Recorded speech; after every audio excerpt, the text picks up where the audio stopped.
The views and opinions expressed by the participants on this show are not necessarily those of Stewart Information Services Corporation, Stewart Title, or Stewart Insurance. Before you make any investment, you should seek the advice of your investment advisor or attorney. Whether you're a real estate broker, realtor, homeowner, buyer, or seller, everything matters when it comes to real estate. This is Real Estate Matters with Stewart Title. Stewart Title's Bill Napick and guests open the door to what really matters in owning, buying, and selling real estate. And now, Real Estate Matters with Stewart Title, brought to you by Stewart Insurance. Here to inform, entertain, and inspire, Bill Napick. Here we go. Real Estate Matters with Stewart Title. Thank you for joining us. Yes, another radio adventure in a very unusual circumstances in the world and in real estate. But today we have a very special show. Many of you here in Houston and well beyond the Houston area, certainly the real estate community is very well aware of our special guest today. He is Dr. Ted C. Jones, the Chief Economist at Stewart Title right here in Houston, Texas, formerly the Chief Economist at the Real Estate Center at Texas A&M University. And I also like to say he is the eighth wonder in the real estate world. Ted, welcome to the show. Well, it's great to be on the show. Just wish it was better economic times. That's all we can say. Indeed, we all think that. But let's tell people you are been monitoring this, and normally you're always monitoring everything going on in real estate, both residential and commercial, and not just in Houston, but well beyond. But give us some of your first thoughts on what we're going through right now, and let's say in Houston, Texas, real estate-wise. Well, in Houston, we're actually going through kind of a double whammy, kind of like Orlando, Florida. The double whammy for us is just not the coronavirus shutting down a lot of operations. We're simultaneously seeing the lowest oil prices we've seen in 18 years. You're trading in the very low $20 per barrel range. And you realize that back in 2014, we actually had some days of oil in excess of $140 per barrel. So you can imagine all the people that have invested, that look at the oil field services and exploration companies. They went out and borrowed money or used equity on it or both. They took risks and drilled some wells and that were successful and some that weren't, hence why you need a high payoff because of the failure rate. Fracked them, put in pipelines, produced it, and then all of a sudden we saw oil prices trickle down. And just a couple of years ago, we revamped how we drilled oil.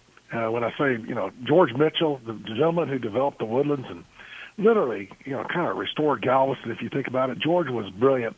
Used to have a think tank and a bunch of PhDs and what have you, and they literally came up with a way to, they perfected hydraulic fracking of oil and natural gas production and shale formations. As a result, we had a lot more oil and gas we ever imagined in the United States of America.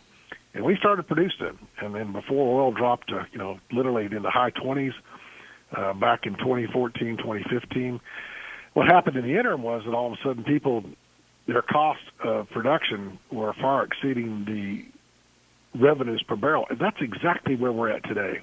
What we did, though, between 2014 and literally 2018, we halved the cost of production, or maybe even more. And efficiency, cut back services, technology came into play, did things differently, the whole works, laid off a substantial amount of our workforce. In fact, one of the ways you can look at this thing, 5 years ago, and this is a really good analogy and a good number.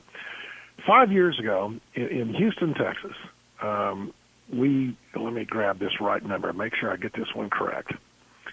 Anyway, 5 years ago in Houston, Texas, we literally had, if you want to look at it, a percent of our workforce in mining and logging. By the way, here we don't do a lot of mining and we don't do a lot of logging, but mining includes oil and gas.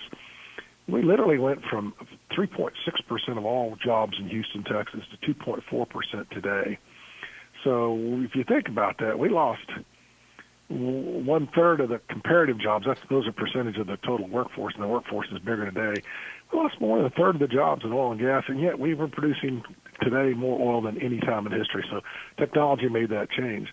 So here we sit again, and now we've got oil down into the 20s. And again, you have these producers that, first of all, those that have borrowed money, they got to continue producing because they have to have cash flow. They got to meet their payrolls. If you're drilling right now, you're probably going to finish that hole. You got to meet those payrolls, the equipment and fracking expenses, and the whole works. And what we've learned in the past is that once you started producing this well, you're gonna pump it for at least 2 years, even if prices plummet, just to gain the cash flow. So what that means is this glut of oil we have today isn't going to go away soon. And what's caused much of the glut of oil has been not exclusively, but it's been really magnified by the coronavirus.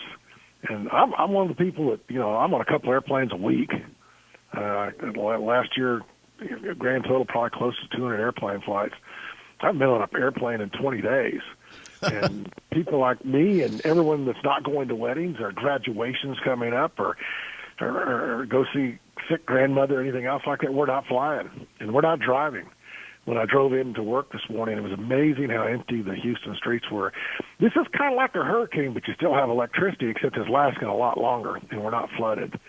But imagine the whole U.S. doing this thing. So this glut of oil isn't going to go away soon, and we're not going to see a nice recovery in prices soon until OPEC or someone else were to get together and say they're going to cut back production. But we're going to sit here for a while, folks. And, Houston is a global production center, global capital for oil and gas field production technology, the entire shoot, whole 9 yards, they used to say in fighter airplane jargon, and it's going to hurt us for a while, and put that up front. Now, let's talk about there's some good. Well, when I say good, we're not as exposed, perhaps other than oil and gas, the most impacted industry in the United States of America, other than the airlines, is leisure and hospitality. In fact, I think of Tillman Fertitta often. What a brilliant gentleman. I admire him much, but look what's going on in his empire. I mean, we're not going to restaurants you can do takeout. Rockets aren't playing. Casinos are closed. And yet you still have to meet your bills. And that's kind of that leisure and hospitality segment, of which that's his realm, is facing it big time. Now get this number. In Orlando, Florida, 20.6% of all jobs in January were in leisure and hospitality. That's 1 out of every 5 jobs. In the U.S., it's 1 out of 10 jobs, 10.7%. And if there's a good side on us, our leisure and hospitality is 10.6%. And so we're a little bit less than the U.S. Now, granted, if you're one of those food service workers here, or you're those people that worked at the Rockets or going to work at the Astros coming up, April's going to be a very lean month for these individuals. And unfortunately, you talk about some of the less wealthy segments being impacted the greatest. It certainly is in leisure and hospitality. They're taking it on the nose right now, and those individuals, they don't have savings, unfortunately, and we have a group of people that are living paycheck to paycheck, and those individuals in many of those circumstances in restaurants, whatever, won't have a paycheck. So it shows you why the stimulus plan is so important, and the quicker the better that you can get that money into people's pockets to keep this economy going. Now let me put this in other perspective terms, big terms here. The U.S. economy last year, we call it GDP, gross domestic product. That's the value of all the goods and services of the United States of America. Last year it was $22.4 trillion. So we're taking out a month, and let's just say we're taking out 2 months. That's 1/6 of $22.4 trillion. Now, 1/10 is $2.2 trillion if you think about it, and that's what the current stimulus is funding for. That's why the stimulus has built into it that it can go on and take care of that, thank heavens. And like I say, the quicker the better. Still, though, even with the stimulus, some people aren't going to go unharmed, unscathed. They're not going to be able to meet their bills. Good news, if you talk about some of the things that's good news, we learned in the last major downturn, 2008, it wasn't necessarily that someone lost their house. It's the entire financial system melted down behind that. And part of that was because there was it was a credit crisis. I can remember if you had money in your pocket, when I say money enough to buy commercial structures, there was no money, not just loans to purchase commercial properties. There was no loans to even refinance properties that were coming due for refinance. Commercial real estate is completely different than typical residential real estate. We get a loan on housing. It's fully amortizing. That means you make your monthly payments. Typically, 30 years later, it's completely paid off. Commercial real estate doesn't work that way. Most of the loans are around 10 years. They're not fully amortizing. And at the end of the 10 years or whatever the duration, whatever the mortgage term is, you got to refinance it or sell it. Now, unlike residential properties that when interest rates go down, you can refinance, most higher dollar commercial structures have prepayment mortgage penalties. If you want to prepay it before that mortgage term is up, you pay a lot of money to do that. So what happened, though, in the 07, 08, 09 downturn, we literally saw commercial sales of real estate in the U.S. peak in 2007. We sold a little over, I think it was $571 billion of commercial real estate. In the next 24 months, that plunged 88%. We actually had a bigger plunge in commercial real estate than we had in housing. Most people just didn't know that or talk about it, and that's because there was no liquidity in the marketplace. What we have learned, and thank heavens, is the Federal Reserve and our political leaders, President, Congress, stepped up to the plate immediately and started producing a lot of liquidity in the marketplace, making sure that if you needed money, you could get it. And that's great news. So maybe we won't tank as low as we did last time. I don't believe we will. But, we read, if you're a fan of the Bible, and I am, you read about the plagues and what have you, this is our modern-day plague we're seeing right now, and it's not the first time we've seen it. When I say that, I want to back up on these things. I took a look. I wrote a blog on this thing, and it was real preliminary. It was 3 weeks ago. I looked at the last two what I called pandemics, and that was SARS, severe acquired respiratory syndrome, and then also H1N1, the swine flu. And then I looked at the seismic event of 9/11. I will tell you this. I was still more shocked by 9/11, even today, that what happened on 9/11 than I am today. And I didn't think we would recover in years, if not a decade or two. And yet the resiliency of the typical American and Texan and everyone else in this country, 6 months later, we were back up and running and churning, guys. We'd already been in a mini recession. 6 months later, we were out, 6, 8, 12 months later. And so hopefully we'll see that same thing again. But we are going to have a very deep, and I believe, short-term recession between now and just a couple of months.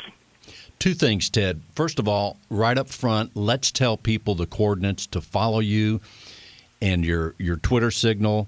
And then also for the real estate professionals right here in Houston, let's start there, that have already adjusted the ways they show properties, the way they're doing the buying and selling, helping buyers and sellers. For those real estate professionals here in Houston, what are you seeing unfold, say, in the next 2-3 months? What should they expect based on what you're doing? And again, let's give them your handle right now. So I tweet, but I haven't been tweeting very much the last 3 weeks. You want to this news on this virus changes so rapidly that if you tweet now in an hour, there's so much news that usurps it. You kind of, why did I even put that out there? But my Twitter handle is DRTCJ. I am tweeting once or twice a day on things I think that are meaningful statistics. My blog, and again, I usually write up to 10 blogs. I've written up to 20 blogs a month, and I've only written 2 this month. We're on the phones. I'm doing a lot of Zoom presentations. This past week, did one in Houston, Texas, and I'll see if we can get you the links how you can get into that to take a look at it. But if you want to read my blog, it's blog.stewart.com. No www, just blog.stewart.com. Or if that doesn't work for you, just Google Jones on Real Estate and click on the one that says Stewart Title, Chief Economist. It'll take you right to Stewart.com, and you can take a read of this article that I wrote about. And let me talk about that one real quick on the pandemics and the seismic event. I looked at several statistics such as mortgage rates. I looked at things such as housing sales, U.S. housing sales, median price, unemployment rates. And what's amazing, now, we have all forgot about H1N1. When I say this, after the fact, it's like we don't remember what an extent it was. H1N1, also known as the swine flu in 2009, 60.8 million Americans contracted swine flu, H1N1. Hospitalized 274,000. killed 12,500 individuals. And yet, when you look at those metrics I was talking about before, interest rates and unemployment and total U.S. housing sales and median home prices, those things didn't even deflect through H1N1. Kind of intriguing on that. Unemployment rate included in that. This time, that's going to be completely different. We know that. This is a much deeper thing. I did note that when I wrote that blog 3 weeks ago. I said we have no idea how severe this is going to become. We hope it becomes no worse than H1N1. Yeah, it's heading there. It's getting a lot more worse. That said, even as of this, we're looking at less than 1 million people in the world that have had, that have been, noted that have had the coronavirus, and yet we had 60.8 million Americans have H1N1 alone. So let's talk about our realtors in Houston, Texas. And let me tell you, first of all, thank God we live in Houston, Texas. As a realtor in particular, we are fortunate, and by the way, full disclosure, I was chairman of the Houston Association of Realtors in 2004. We are fortunate in Houston, Texas, to be the most technologically advanced realtor association in the United States of America. And then Bob Hale and then also the elected leadership, they have changed the way that houses are sold and looked at and everything else like that. Houston had the first major consumer-looking website. I can remember when they took down the Houston Association of Realtors sign over there on Highway 59, Highway 69, and it said this is the home of the Houston Association of Realtors. They put down HAR.com. 44,000 homes available for sale and 35,000 real estate agents. So we've forever changed the way that we look at it. And think about it. Now you can search online. You can schedule appointments if you want to view it. We have online tours, virtual tours, the whole work. Statistics best in the world, the Houston Association of Realtors. So we're seeing a lot of people that are just looking completely via technology to purchase a home. It would amaze you. If you go into a realtor meeting and ask people, and this is before the coronavirus, if you ask them, how many of you have sold a home, sight unseen, to a buyer that did not live in Houston, Texas, and they closed on it and came here and purchased it because of the online tools that were available? You could search at HR.com, and you can even search on Realtor.com because those listings, I believe, are all there too. But HR.com has the most up-to-date feeds that are just day in and day out. And then you can do virtual tours. I remember when the Houston Association of Realtors started mandating numbers of photos so that consumers could get a really good perspective, and including more data to make it more transparent. And then we've added, we've had all this new technology that's come about from new companies, of which HR has been an innovator, and sometimes they just incorporated it into HR.com for the realtor members.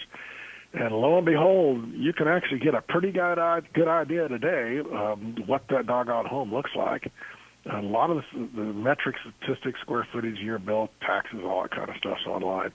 And so it's made it a lot easier for our realtors today to, first of all, drive less traffic to that home to purchase it. In other words, you don't have to have open homes and what have you. But secondly, sometimes you get a buyer that's never stepped foot on it until after they close that transaction. Now, that transaction, well, let's go ahead and continue the next step. You asked about the realtors. We're now in Houston, Texas today. Stewart Title is we're doing drive-through closings, drive-by closings. You literally drive by, do some signatures on what's required, and go out. And sometimes you have to do signatures. First of all, Fannie Mae and Freddie Mac on the lending side demand wet signatures and what have you. But so you just drive by and you have a person that comes out with new fresh gloves on, hands you a newly unopened pen, they pop it out for you, you sign it, and man, that's just incredible that we can do that type of service today. Again, it's an investment in technology in the past, and I just salute Houston Association of Realtors and members of Houston Association of Realtors for funding and becoming the premier real estate trade association in the United States of America. And I know that because I work with a bunch of trade associations across the country. In fact, I'm speaking this past week at 4 different trade associations using Zoom, speaking from Houston, Texas. But technology, just like we're able to, we're doing this via telephone today because we're respecting that 6-foot separation.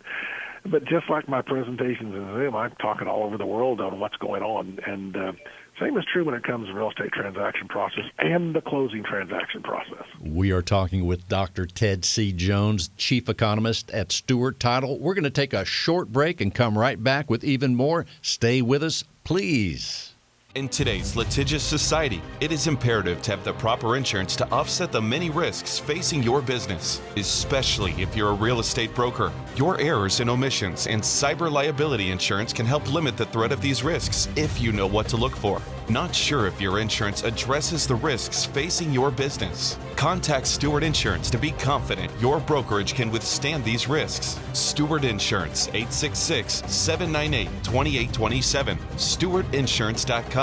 That's stewartinsurance.com or call 866-798-2827.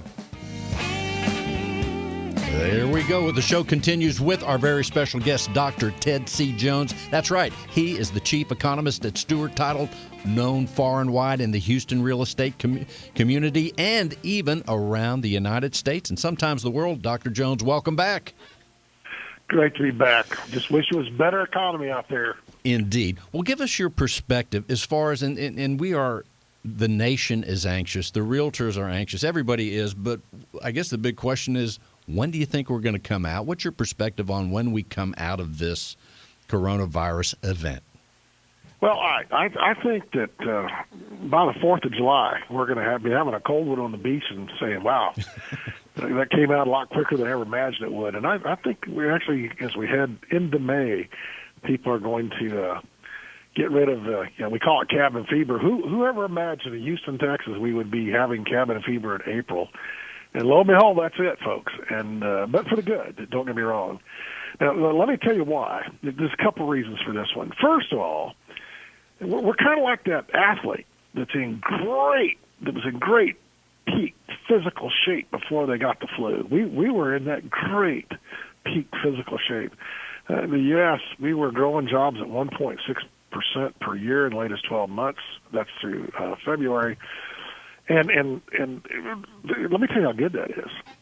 The last 40-year compound average rate of growth was 1.3%. We were growing jobs at 23% better than the 40-year average. And usually the older and bigger you get, like the U.S. was, the slower you grow. And we were actually accelerating that.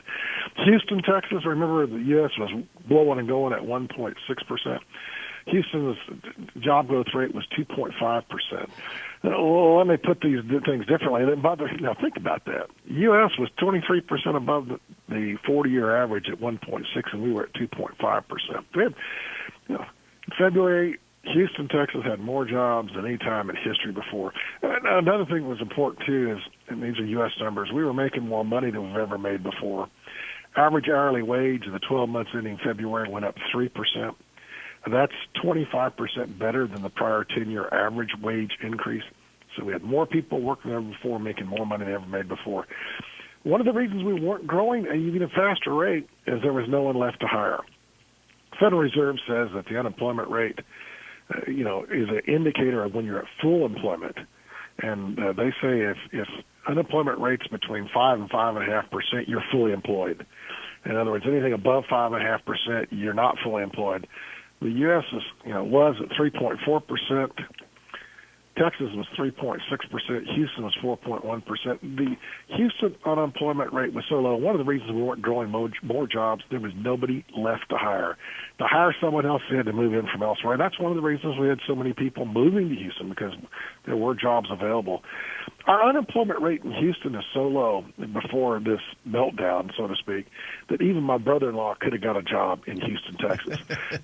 Now, he couldn't have kept it, but he could have gotten one, type logic. Now, why am I so optimistic of how quick we're to come out? Well, I'm an appraiser, and as I told you earlier, I looked at the last 3 major seismic events and the 2 pandemic events. Seismic event being 9/11, we came out of that a lot quicker than anyone ever imagined. Although it wasn't as long and sustained as this.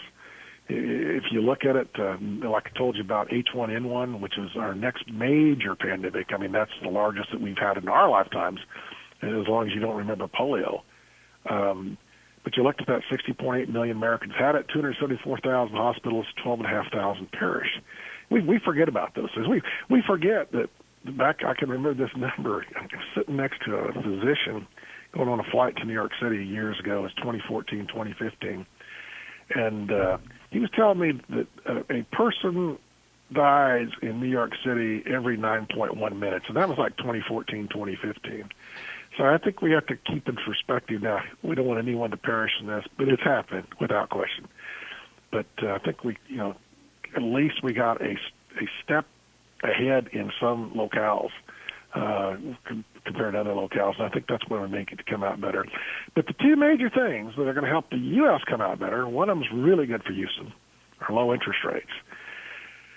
All of a sudden, well, first of all, interest rates don't always go down in recessions.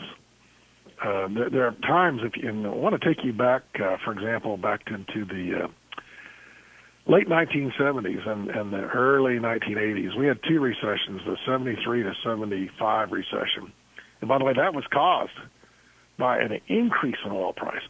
That's when OPEC came in, Organization of Petroleum Exporting Countries, and cut back oil production. Price popped up so much. And it wasn't the price increase as much that impacted us. It's a simple fact you couldn't get the fuel. I don't know if y'all remember, if you had a license plate on your car in 1973 that ended in even numbers, you were only allowed to gas up on even number days, odd number plates on odd number days. And very often when it was your day to get gasoline or diesel fuel, there was none available. I remember. And in that time, so we had massive inflation, rising costs.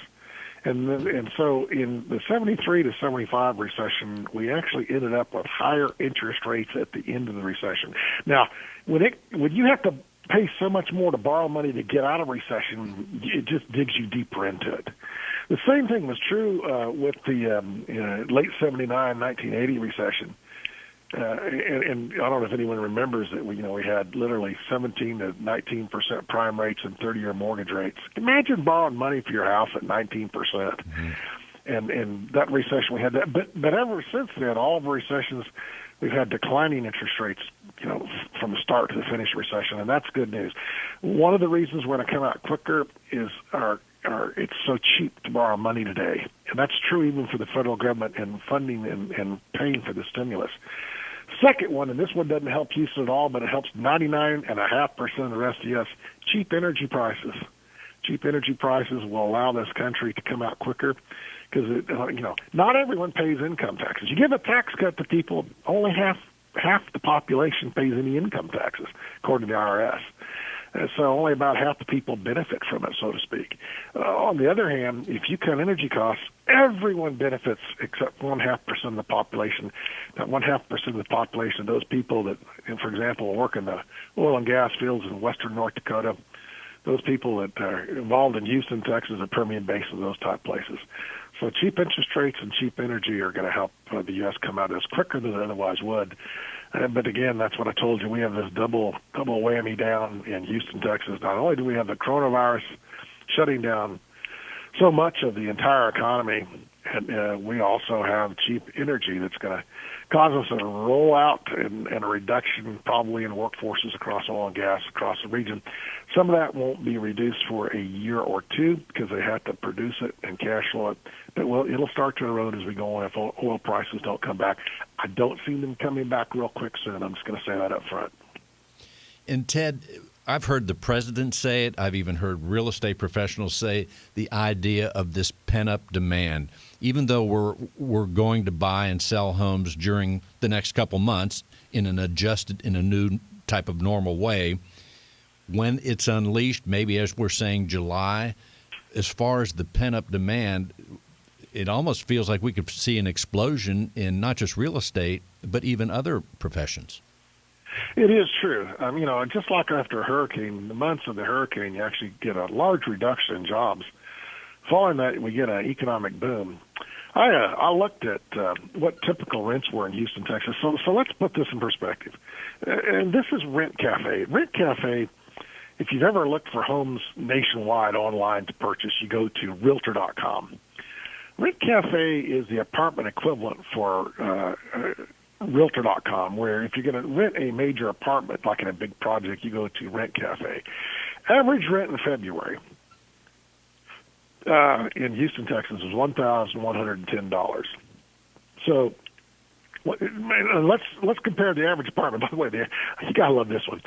We're going to compare the average apartment, which is 879 square feet, and we're going to compare it to the median price home, which is probably 1,900 square feet.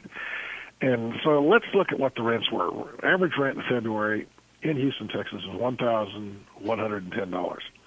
Now, we're going to just do FHA mortgages here. That means you only have to put down 3.5%. FHA mortgage this past week was 3.53%. If you put down 3.5%, remember your median price is $243,000. You're going to put down about $8,500. You're going to borrow $235,000 and change. To pay the principal and interest on that's $1,060. You're still going to have $50 left over from your rent. So not only did we go from a less than 900 square foot apartment to a 1,900 square foot home, we can already pay, and we're only putting 3.5% down, and we can pay our principal and interest and still have $50 left over. Now there's other costs, taxes and insurance, maybe homeowners association, maybe some maintenance, what have you. Just trying to tell you how doggone affordable housing is. Now, what if those interest rates drop? So let's just be bold. Now, we saw 3 weeks ago mortgage rates drop to the lowest level in history, 3.29%. Let's say they drop to 3.1%. Then that means we have $105 left. Guys, you and I are going to be looking, I believe, in the next 2 or 3 weeks, the lowest interest rates, the lowest time that we could borrow money for to purchase a home in our lifetimes. In our lifetimes. And that's, I agree with you on this one, Bill. We're going to see a lot of pent-up demand of people coming out saying, I still have a job. Oh, and you have to remember, we saw this in 9/11. We're seeing it again. Your home today is a lot more important to you than it was a month ago because it's your refuge. It is your escape. In fact, for me, it's everything. Other than the times I come up to the office with almost nobody here. I come up to the office, by the way, because even though I have a fiber optics line going into my house, when all the neighbors start pulling down, online subscriptions and what have you, I got to make sure that I can go out on my phone. We're on voice over internet protocol and what have you. So, and I'm not worried about breaking the 6-foot barrier. I think there are 3 of us on our floor here that has about 12,000 square feet. So we have about 4,000 square feet each. I think our separation's good. But you're right, Bill. I think we're going to see a huge pent-up demand for housing. And a lot of people that are living in apartments today are saying, you know what, I don't like walking up the stairs with other people, and I don't like them parking so close to me in the parking lot or the parking garage, and you get it in the elevator or wherever your apartment's at. I think we're going to see a mass demand, and low interest rates will help fuel that without question. You're exactly right. I was just talking to someone this morning that lives in an apartment and is now in a refuge north of the city on a 15-acre ranch, and she's like, I don't think I want to go back to my apartment with the doorknobs and all the things like that. So people are rethinking lifestyles in a major way, and yes, especially as they're at home. So it'll be interesting to see. Ted, we've got about, 8 minutes or so. What are some of the other things that you think people should know? And, of course, people can find you. They can Google you at Jones on Real Estate. And let's tell them again your Twitter and anything else you want them to know. But what are the last 8 minutes? What do you think are the important things that people should know today? Okay, Twitter, DRTCJ. And like you said, just Google Jones on Real Estate or go to blog.stewart.com. First of all, if you want to look for a home today, fire up your computer and go to www.har.com. Folks, you want to see what you can purchase. Remember that we're going to be looking at rates very quickly in the 3.3% or less. You can get to a mortgage calculator, so you can put down as little as 3.5% on FHA loans. Let's go take a look at what's available for sale. I think it'll blow you away. And I think there's also a large number of people in their current homes. When they realize they're going to be spending so much more time at home, this home doesn't work for them. They need a different type house. You just go to HAR.com, fire it up, find a realtor at HAR.com. Because, every one of the realtor members of the Houston Association of Realtors get a complimentary website with their dues. You can find everything you want about them. You can see what they have listed, the whole works. So I tell you, that's a great spot to start searching for them. You might be amazed how quickly they're going to get back to you, because our realtors in Houston, they've been doing this wireless. Think about it, since before 1997. That's an amazing statement, isn't it? Over 23 years where they put this website online. One of the innovators here. Good news, but go take a look, and and if you need to sell your home, well, there's realtors out there that can list it, and you can take a look and see what other properties are listed for to get an idea, and then just shoot an email to a realtor, and they'll contact you. That's number one. Number two, I think we're going to be rethinking how we live and work. I'm looking at it. Title insurance is considered an essential business. It's part of the financial services industry, and that's why the federal government took that into play, so that we can continue buying and selling homes and living and looking at our money, what's left of our money. I think what's intriguing about real estate is, while everyone's sitting there looking at maybe a third of your stock market account wiped out, I don't think we're there at all on real estate. In fact, I think that if anything, we're going to come out at the end of this year, even worst case scenario, your home's worth what it was before we went into it. That's kind of intriguing. Well, if only our stock market was the same way, I don't think it will be anywhere near that whatsoever. We're going to have a lot more negative press come towards us. We're going to have several more weeks of massive increases in unemployment insurance claims. I've already set an all-time record. But that said, and if you're worried about it, and if you're one of those unemployed, you really need to be fully informed. Part of the stimulus plan allows for individuals really impacted by this. You can actually apply to postpone your home payments if you're a current homeowner for 180 days, and that's renewable up to another 180 days. I'm not the expert on that, but you can start some online searches on it. I think this is now all about timing, how quick we can come out of this. I do believe, in fact, I would like to know the web traffic on HER.com and Realtor.com. I'm willing to bet it's up dramatically as people look to either upgrade their homes or move out of rental housing into homes. And like you said and commented earlier, Bill, on this one, low interest rates are going to help us get out of this deep pit we're in much quicker than we otherwise ever would have. That's right. And I said it last week on the show and even prior, and that is real estate, at least now, seems to be around the country, especially compared to the stock market, a shining light, and we hope that continues. And, Ted, last couple minutes, what else should we know? Gosh, folks, I hope when you go shopping, you truly appreciate those shop workers and the baggers and the produce people at the grocery stores, food delivery people that are taking care of you because they're out there taking risks. Your Amazon Prime stuff doesn't show up without someone having touched that all the way through. I think we're going to be a lot more appreciative of people and what they do after this, and maybe we needed that on that aspect. We didn't need this all whatsoever, but I think it's nice to see people being really respected for what they do, regardless of what level it is on pay. And we're having a lot of lower-income people right now that are being hit the worst, and do whatever you can to help those people. And I think that's very, very important. That said, this is Houston, Texas. Yeah, it's not our first rodeo. We've had these things before. We haven't had a pandemic like this, but we've survived hurricanes. We've survived oil prices plunging from $140 to the high 20s. And we'll survive this one, too. It's going to be uncomfortable in between, and some people will lose their jobs.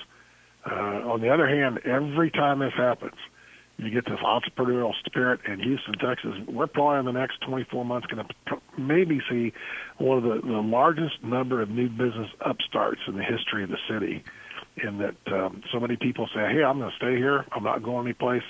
It's here, and I know my job is gone, so let's go innovate. And if you're one of those innovators, hey, get together with some people online, distance yourself, separation, and see what you can come up with. So a great time for potential here, but it's going to be ugly. Again, I'm looking forward to maybe we'll do a live broadcast from a beach with a cold one in our hands on July 4th and say, hey, aren't you glad that we weren't just super optimistic? I think it's going to turn that quick, and I truly do believe it.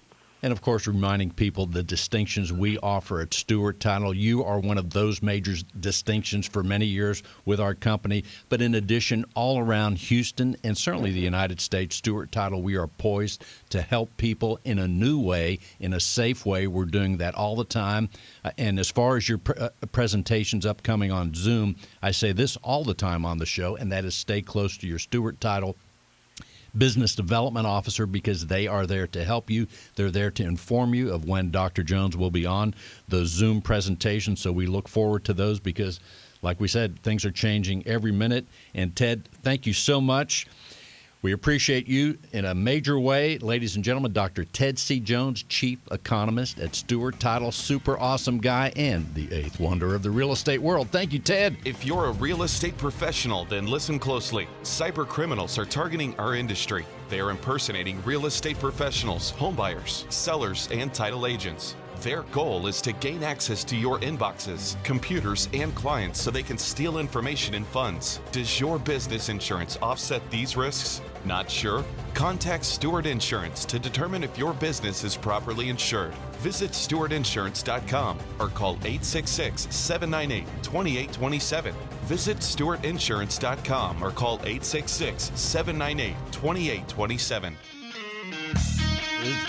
It is that time of the show to tell you that Real Estate Matters would not be possible without our partner, and he's here today, Stewart Insurance, with a focus in real estate and a very special focus on real estate brokers. Stewart Insurance creates insurance plans to address the risks facing our industry today, and they invest a significant amount of time helping real estate broker owners offset and manage their risks. He is here, John Bramlett with Stewart Insurance. Captain, how are you this morning? Here we are once again. So one of the things, people look forward to your appearance all the time for so many reasons, and especially now because I'm hearing that you're going to cap off your series on insurance this very moment. We are. We're going to do a bit of a review to see what we've covered so far to date. And if you recall our great listeners, last week we talked a little bit about workers' compensation insurance, and I wanted to continue that conversation specifically about Texas. So if we can kind of finish that up, and then we can do an overview of what we've covered over the last several weeks. That sounds great. In fact, there's so many things that we think about. There's a lot of reflective time going on. We're looking at our portfolios, our money, and looking at our risk and our insurance profile, if you will, and the need to be properly insured. It's super timing. Absolutely. So I have a lot of the real estate broker clients that we have gone virtual, and their staff is working from home, or they're out with clients, or their closings. Ted talked about the virtual closings and the drive-up closings that Stewart Title has been providing. So it is a good time, if it slows down for a broker, to take a look at your insurance plans and policies. Are they meeting the needs that you have as a business person? If they're not, or if you're not sure, then reach out to your insurance advisor and have that conversation to make sure that they are meeting those needs that you have. And if you have at minimum, know what your expiration dates are. So that way, we would recommend that we start having those conversations maybe 60 days out, 45 days out. That way we can make sure that we can get adequate quotes in. We can look at different options for you and make sure that everything is set up so we don't miss a beat. Well, that is super awesome. And I think the idea, I've never thought about it before as far as an insurance profile, but whether you are an individual, a real estate broker, or anyone else, you need to plan and know about risk and to make sure you're covered as best as you can. Absolutely. So, if you're a homeowner, you need to have an idea of what kind of coverage your home insurance provides. Does it help for rising water? Do you have coverage there? And if so, how? What is your flood? Do you have flood insurance? And if so, is your flood insurance adequate based upon where you live? That's another conversation to have with your real estate, with your insurance advisor. On the the business side, the same thing. Do I have errors and omissions? Have I added cyber to my portfolio? How has my company changed? Have I added employees? Have I lost employees? Is my commissionable revenue increased? Am I doing a more or additional types of business? Maybe I've added property management to my portfolio. All of those changes, all of those areas are worth taking a look at and could affect your overall insurance portfolio. And that's right. We talk about homeowners all the time, business owners, but there are people that are out there renting properties also. They have a different set of circumstances. Thus, their insurance profile should be fit for them. Absolutely. So you may have set your renter's insurance based on a couch that you inherited from your parents and a smaller television. And now you've upgraded and you've got a 60-inch television and you've got all the gaming software and you have a iPad and you have an iPhone and you have a computer and you have a laptop. You've upgraded your bedroom furniture. So the amount that you have coverage for may not meet what you have as a possession. So that's another good reason to have that conversation with your insurance advisor, and they can help you determine what would be a fair rate or fair amount of coverage based upon what possessions you have. And as far as the real estate broker as well, in normal circumstances, without these extraordinary circumstances, their business, their personnel expands and contracts anyway. So during this event, there may be some changes in personnel, the way they're handling their business, whether they're making their office smaller in terms of physicality. So those things are all different needs as well that are always moving. They are. The critical aspect still goes back to how much risk are you willing to take on yourself and how much risk would you like to have the insurance company take on. So as Ted mentioned earlier, while this is going to be ugly, it's not going to be there forever. And we still need to protect our businesses. We still need to offset risk. And that's where working with your insurance advisor can help you out. That's right. As people are addressing this event right now, either the business owner or the person that is at home a lot more now, it's giving them more time to think, contemplate, and plan ahead. And that's right. But let's, if we could, today, Bill, let's go back and kind of recap that our classes or our series of discussions that we've had on the different types of insurance for conversation. Last week we talked a little bit about workers' compensation insurance, and I wanted to cover a little bit specific to Texas. As a reminder, it covers the medical costs and lost wages for most work-related injuries. Whether you're at your office or on site of property, employees are susceptible to workplace injuries. Moving heavy equipment or tripping on an uneven step. Workers' compensation provides three kind of primary coverages we can look at: employee medical expenses, employee injury lawsuits, and compliance with state laws.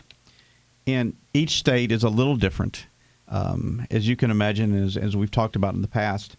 So I wanted to talk a little bit about, since the majority of our listeners are in the state of Texas, wanted to share with them a little bit about how the Texas laws can affect this. From a medical benefits perspective, it's all reasonable and necessary medical care for treatment of the work-related injury or illness. In order to receive these benefits, the treatment must be provided by a provider, a doctor, on the state-approved physicians list. So the main thing is if you have an injury at work, and or if you're counseling an employee that's been hurt at work, make sure that the physician they go to is on the state list. And your insurance advisor can help you with that, or just ask the doctor. You can also go to the Texas State Workers' Compensation page, and they can help you out with that information as well. You could, if you have a serious illness or injury, an employee could be eligible for a lifetime medical benefits. You can't. There are certain things that the insurance companies can't settle, and again, you can work through that with your insurance advisor. When we look at income benefits, it's generally temporary income benefit. There's an impairment income benefit, a supplemental income benefit if you need some additional income, and then a lifetime income benefit if it's been approved by a physician. So those are important to know as you guide your employee if somebody does get hurt on the job. And then in Texas, there are some death benefits. So if an employee is covered by workers' compensation in the state of Texas, if they die as a result of a work-related accident or illness, the survivors are entitled to a couple of things. It could be, coverage on burials. It could be a % of their wages, things like that.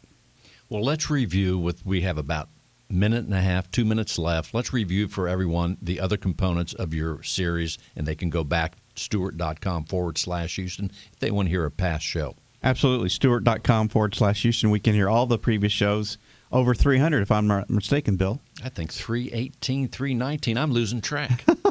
Well, it's hard for us to count that high. That's right. The others that we talked about beyond workers' compensation were errors and omissions, which is professional liability coverage that protects the insured against liability from committing an error or an omission in the performance of professional duties. In a sense, it's a medical malpractice for the business professional. There's a cyber liability for our real estate partners. It covers the costs associated with the breach of data you store or have access to, and that's critical. There's general liability, which helps protect your real estate business from claims saying you caused bodily injury or property damage. This also includes injuries that could relate to copyright issues, slander, or libel. And then the last one that we visited was the business owner's policy, which protects real estate professionals from third-party liabilities, which are lawsuits, and property damage by combining a general liability and commercial property insurance. And, of course, I'll say it again this show, and that if you're listening outside of Houston after the time of broadcast, certainly Stewart Insurance is there to help you as well, not just here in Houston or in Texas. And, John, I know someone wants to reach out to you right now to find out how they can have a tailored insurance plan, whether they're a real estate broker or an individual. What should they do? They can give us a call at 866-798-2827. They can visit stewartinsurance.com or email us at stewartinsurance@stewart.com. And that number again is? 866-798-2827. Oh, one of my favorite numbers right there, 866-798-2827, stewartinsurance.com. And yes, do not be sad that the show is ending at the time of broadcast, because it never really ends, because you can always go to Stewart.com/Houston. That's right, Stewart.com/Houston to hear any and all the shows. And until next week, thank you for listening to Real Estate Matters with Stewart Title. I'm your host, Bill Nappick, right here with John Bramlett with Stewart Insurance. We thank our chief economist at Stewart Title, Dr. Ted C. Jones. I'll say it again, stay close to your Stewart Title Business Development Officer. Find out where you can see Ted on the Zoom presentation and so much more. Stewart.com. We're there to help you. Until next week, Real Estate Matters with Stewart Title. We'll see you then. In today's litigious society, it is imperative to have the proper insurance to offset the many risks facing your business, especially if you're a real estate broker. Your errors and omissions and cyber liability insurance can help limit the threat of these risks if you know what to look for. Not sure if your insurance addresses the risks facing your business? Contact Stewart Insurance to be confident your brokerage can withstand these risks. Stewart Insurance, 866-798-2827. StewartInsurance.com. That's StewartInsurance.com or call 866-798-2827. If you're a real estate professional, then listen closely. Cyber criminals are targeting our industry. They are impersonating real estate professionals, homebuyers, sellers, and title agents. Their goal is to gain access to your inboxes, computers, and clients so they can steal information and funds. Does your business insurance offset these risks? Not sure? Contact Stewart Insurance to determine if your business is properly insured. Visit StewartInsurance.com or call 866-798-2827. Visit StewartInsurance.com or call 866-798-2827.